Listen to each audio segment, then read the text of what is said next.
सगळ्या मुलांनी वर्गणी केली आणि त्याला भेट दिली. जो पाठ्यक्रमामध्ये 3 वर्ष पहिला येत होता, ही गिफ्ट मिळाल्यामुळं तो त्याचं लक्ष पांगलं आणि तो तिकडे गेला.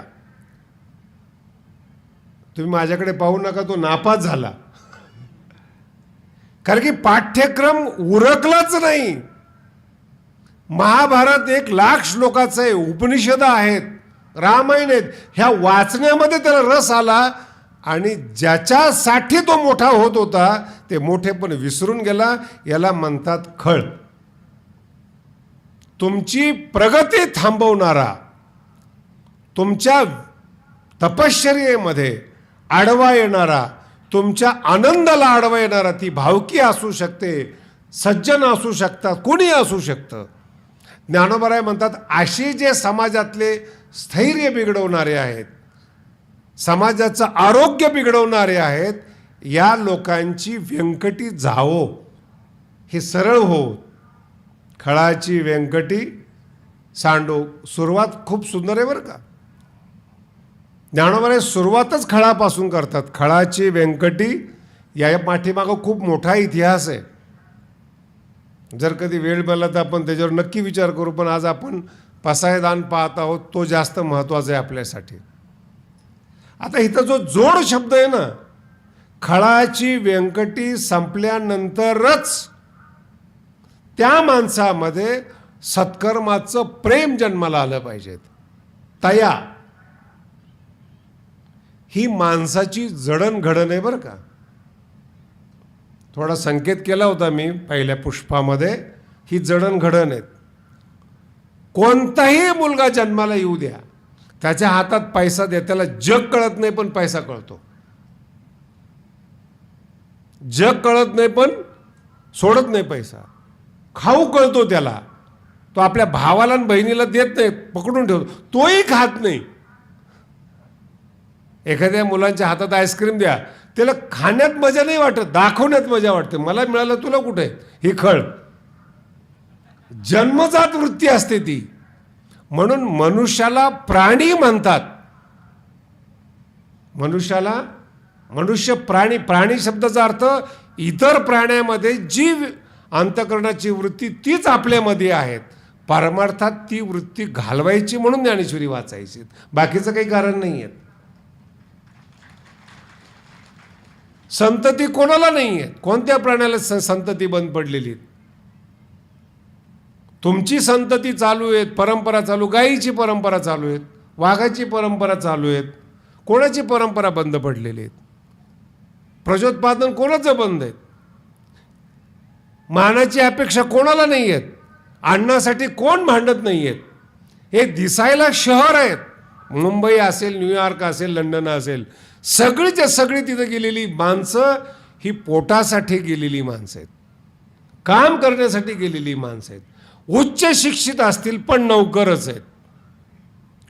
शब्द आहे का काय म्हणून? उच्च शिकलेले आहेत, पगार मोठा असेल, पण मनोवृत्ती ही पोटासाठीच आहे. नाही महाराज आम्ही नोकरी करतो, बाकीचे अरे व्यापार करत असेल तो सुद्धा जगण्यासाठीच आहे. केवळ नौकर म्हणून नाही बोललेलो. जो कंपनीचा मालक आहे तो का ठेवतो यांना? त्याला पण फायदा पाहिजेत, त्याला पण धन पाहिजेत. आणि मग ज्या वेळेस धन पाहिजे ना, इथून खळवृत्ती सुरू होते. भारताचं ते एवढं दुर्भाग्य आहे, सांगू वाटत नाही मला, तरी पण सांगतो, एकही वस्तू आपल्याला शुद्ध मिळत नाही. भारतामध्ये पाणी असेल, दूध असेल, शुद्ध मिळत नाहीत. काय सांगतील आणि काय देतील याचा विश्वास नाही. म्हणून काही काही राष्ट्राचे नावं इमानदार म्हणून या जगात झालेली आहेत. त्या राष्ट्राचं मेड इन नाव घेतलं ना आपण की लोक डोळे झाकून आजही वस्तू घेतात. आणि काही काहीची नावं जर आपण बघितली तर त्यांचं नाव घेतल्याबरोबर अच्छा तुम्ही आहेत का, ठीक आहे ठीक आहे. काही काही गावाचे नावंसुद्धा आहेत. कोणत्या गावचे? आमके. हो हो ठीक आहे ठीक आहे. आपलं खळाची व्यंकटी ही माणसं निसर्गत आहेत. माझा पुन्हा शब्द आहे का, ज्ञानेश्वरीचा जन्म आणि तत्वज्ञानाचा जन्म वृत्ती बदलण्यासाठी आहेत. निसर्गतः माणूस खळ आहे. राग आला तरी थोडाफार चालेल, कारण की धन चांगल्या मार्गाने मिळवत नाही. धन नाही मिळालं तर आक्रमण करतो. पाप करायला घाबरत नाही, देशाला बुडवायला घाबरत नाहीत. समोरच्या माणसाला कॅन्सर होईल का नाही याची वाट न पाहता अन्नात भेसळ करणारी माणसं आहेत. ते कोणत्याही देशाचे असतील हा विषय वेगळा आहे, पण भेसळ करण्यामागचा उद्देश तोच, पैसे कमवणं. मागच्या वर्षी फार मोठा कोरोनाचा काळ गेला आणि ही औषध विक्रेते काही जण होते जे डुप्लिकेट होते, चुकीचं लेबल लावून औषधं विकत होते. कितीतरी ठिकाणी साठ्यावर छापा मारला. इथपर्यंतच बातमी आली, पुढं काय झालं ती बातमी नाही आहे. देशाचे रक्षकच खळवृत्तीमुळे कधी कधी भक्षक होतात. विश्वास ठेवता येत नाही.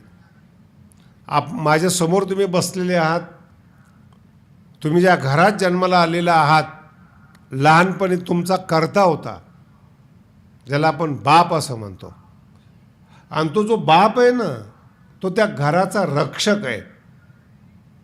घरात वस्तू कमी पडल्या, मुलाच्या शिक्षणाला धन कमी पडलं, दिवस रात्र कमवणारा तो बाप आहे. ज्ञानोबराय, तुकोबाराय, साधू संत म्हणतात, बापाचं जर मन बदललं ना, मुलं बेवारशी होतात. दारूच्या व्यसनामध्ये काही माणसं गटारामध्ये पडतात, भांडे विकतात, मंगळसूत्र विकतात. त्या घराची अवस्था, तिचा तोल सावरता येत नाही. लक्षात येते तोल? तसं त्या घराचा तोल जसा जातो, तसं गावाचा तोल सांभाळणारा जो सरपंच आहे तो जर चुकीचा निघाला, गावाचा तोल जातो. केवळ गावाचा नाही, पुढं पुढं वाढवत चालला. जिल्हा असेल, तालुका असेल, हे तोल का जातात? नेतृत्व जर पक्का असेल तर सुंदर विकास होतो, प्रगती होते. गुरु चांगला असला तरच शिष्याची प्रगती होते. केवळ शिष्य संख्या वाढली पाहिजेत, भक्त संख्या वाढली पाहिजेत, हा हेतू जर एखाद्याने मनात ठेवला आणि मार्केटिंग केली तर मरेपर्यंत शिष्य राहाल, खरं ज्ञान मिळणार नाही. आपल्या भाग्यावर आहे. काल एका शब्दात सांगितलं होतं, दुर्भाग्याचा उदय. आणि मग अशा वेळेस दुर्योधन भेटतात, अशा वेळेस रावण भेटतात, ज्याच्यामुळं महाभारत घडतं आणि ज्याच्यामुळं अपहरण होतं. म्हणून ही जी खळ मंडळी आहेत, ही सत्कर्म नंतर करू द्या, पहिल्यांदा त्यांची वृत्ती दुरुस्त झाली पाहिजे. सत्कर्म करणारे म्हटलं नाही बरं का, खळामध्ये सत्कर्म करणारे म्हटलेलं नाहीत. सत्कर्म करणाऱ्यांचंच आतापर्यंत आपण चिकित्सा केली. उदाहरण पाहिलं, ज्याच्या अंतःकरणात मानाची, धनाची अपेक्षा निर्माण होते. कोणीही असेल, तो रावण असू द्या, विद्वान आहे, पण त्याने प्लॅन बनवला आणि रामाला दूर केला आणि सीता पळवून आणली. खळवृत्ती आहे. सरळ सरळ नेलं नाही त्यांनी. माझा अर्थ लक्षात ठेवा. म्हणून मी काल म्हटलं की या ओवीमध्ये दुष्ट शब्द नाही आहे, खळ शब्द आहेत. तो समोरून आक्रमण करत नाही, पण तुमच्या अहितासाठी दिवस रात्र प्रयत्न करतो. त्याला म्हणतात व्यंकटी, वाकडेपणा. तो स्वतः मरतो, याच्यावर काही शंका नाही. याच्यावर ज्ञानोबारांची खूप सुंदर ओवी, माशी अपनपे. ज्ञानोबारांचं उदाहरण किती सुंदर आहे पहा. जेवता जेवता माशी असते ना, अचानक जर घास घेतला आणि तोंडामध्ये जर माशी गिळली गेली माशी, ती माशी काय करते? ती स्वतः मरते, पण माशी आत गेल्या गेल्या उलटी होते. खाल्लेलं अन्न परत येतं. शिणवी शब्द खूप सुंदर आहे. माशी मरते पण समोरच्याला शिणवते. नाही कळालं? अशा काही समाजात खळ आहे, स्वतः नष्ट होतात पण समाजाला, लोकाला शीण दिल्याशिवाय राहत नाहीत. ही विशेषता आहेत. अपनप्पे शिणवी. अशा लोकांचा पहिल्यांदा वाकडेपणा केला पाहिजेत. लगेच माळ घातली पाहिजे असं माऊली म्हणत नाहीत. लगेच सत्कर्म केलं पाहिजे असं म्हणत नाहीत. लगेच तत्वज्ञान सांगितलं असं म्हणत नाहीत. वाकडेपणा जावो, मग सत्कर्म रती वाढो. आणि पूर्ण पसायदानमध्ये इतकं का सांगितलं वेदापासून आत्तापर्यंत, पूर्ण पसायदानमध्ये ज्ञानाचं वर्णन आलेलं नाही कुठे. ज्ञान मिळावं, ज्ञानाचा अभ्यास करावा, समाज शहाणा व्हावा असे शब्द ज्ञानेश्वरीमध्ये नाही आहेत, पसायदानमध्ये. एवढे शब्द आहे, खळाचा वाकडेपणा जावो. त्याचा वाकडेपणा गेला की मग आपोआप सत्कर्माकडे लागेल. तया सत्कर्मी रती वाढो. लोकांना शंका असतात, सत्कर्मी रती म्हणजे काय? आपापल्या पद्धतीने व्याख्या करतात. याला सत्कर्म म्हणावं, दान देण्याला सत्कर्म म्हणावं, समाजकार्याला सत्कर्म म्हणावं. ज्ञानोबा आहे सत्कर्माची व्याख्या अगोदर करून ठेवलेली आहेत.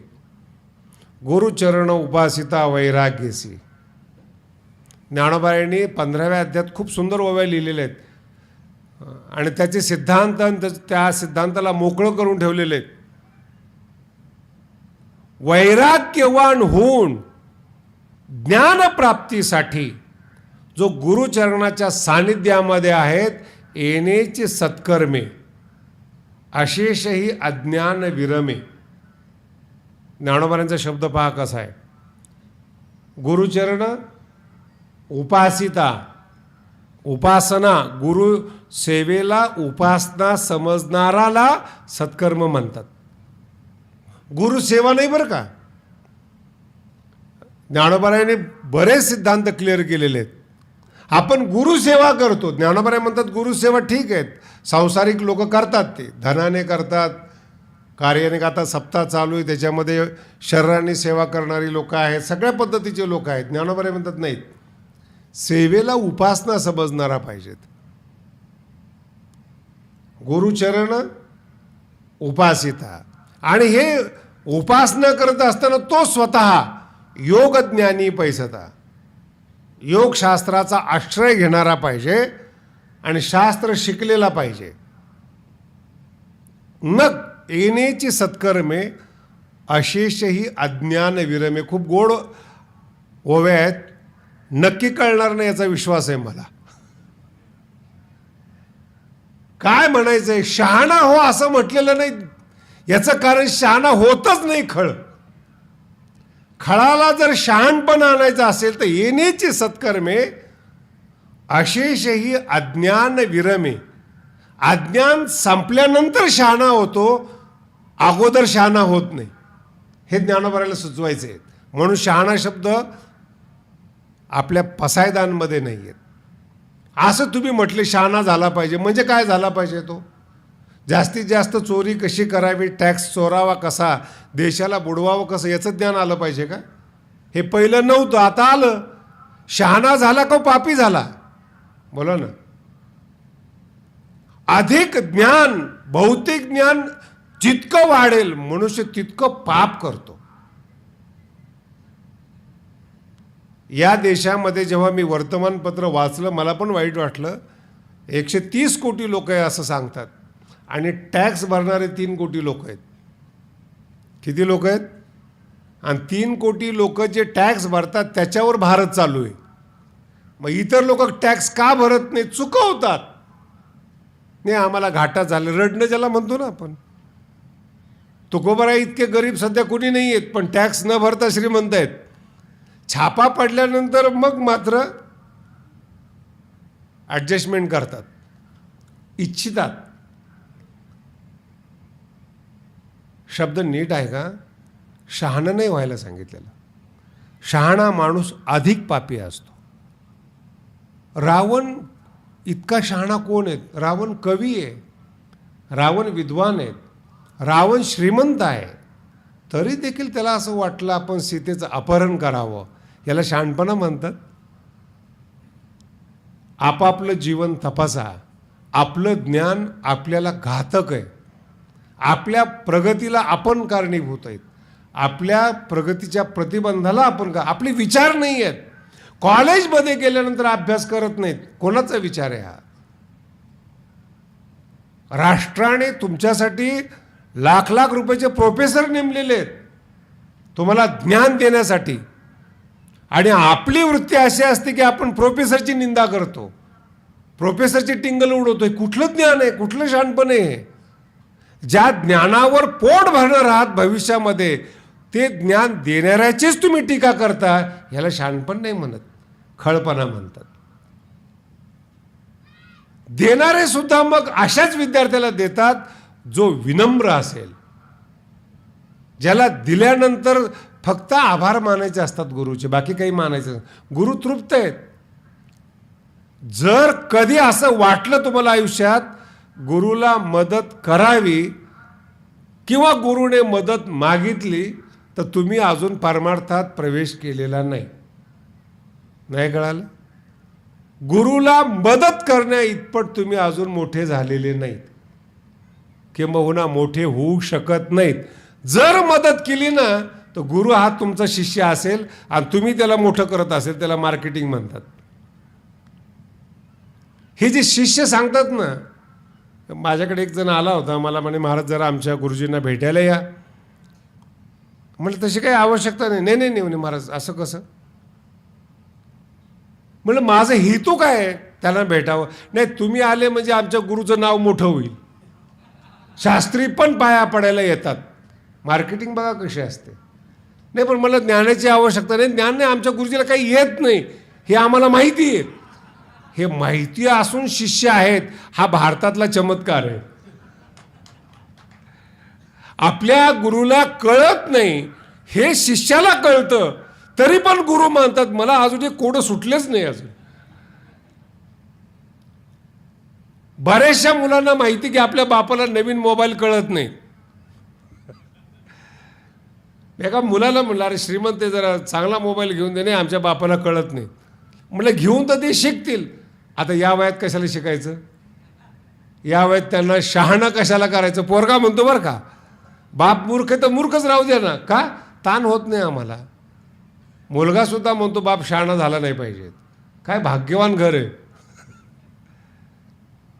गुरु का करताय याचा पायाभूत अर्थ लक्षात ठेवा. आपण अज्ञानी आहोत म्हणून गुरुची आवश्यकता आहे. गुरुच अज्ञानी असेल तरी देखील तुम्ही मानता, तरी देखील पूजा करता, हे आपलं पाप उदयाला आलंय. पाप. पुढच्या ओवीमध्ये शब्द आहेत, दुरिताचे तिमिर जावो, पापाचा अंधकार जावो, असा अर्थ आहे. खूप गोड शब्द आहे तो, आपण गेलो नाही तिथपर्यंत अजून. दुरिताचे, आपल्या अंतःकरणात पापाचा अंधकार आहे. ज्ञानोबराय प्रार्थना करतात, तो अंधकार जावो. दुरिताचे तिमिर, तिमिर म्हणजे अंधकार, जावो. दुरिताचे, पाप करणाऱ्याचे, पाप्याचे. पापी लोकांना असं नेहमी वाटतं चूक केल्यानंतर पैसा मिळतो. व्यापारी असेल, राजकारणी असेल, नोकरदार असतील, टॅक्स चुकवणारे असतील ना, यांच्या डोक्यात हे पक्क बसलेले आहेत. कायदा काढला की आपण पळवाट काढा, कायदा काढला की आपण पळवाट शोधा. ठीक आहे, याच्याबद्दल वाद नाही, पण आपण अशांत राहतो. कधी पहा, आपले जे भारतीय चित्रपट आहेत, लोक आहेत, डाकू कधी शहरात राहतो असं पिक्चर आलेलं नाही. अजून जेव्हा जेव्हा डाकूचा पिक्चर दाखवलाय, लुटतात आणि कुठं जातात ते जंगलामध्ये. अरे जंगलामध्ये काही सुविधा आहेत का काय? श्रीमंताला लुटला आणि राहायला कुठे गेले? जंगलामध्ये. काही जीवन आहे काय? आता शहरामध्ये पण डाकू आहेत, आणि तेच जर चित्रपट बनवायला लागले तर ते स्वतःचं नाव कशाला खराब करतील? सफेद पोष म्हणतात त्यांना. ही वृत्ती आहे, लक्षात ठेवा. कळू नये असं वाटणं चुकीचं आहे, कळलं पाहिजे असं वाटणं चुकीचं आहे. शब्द लक्षात ठेवा काय बोलतोय तुम्हाला. आणि हे आपल्या डोक्यामध्ये येत नाही, आपल्या लक्षात येत नाही त्या गोष्टी. म्हणून खळ त्याला म्हणतात, स्वतःच्या प्रगतीसह इतरांना प्रगती करू न देणारा हा पहिला अर्थ आहे. दुसरा अर्थ आता आपण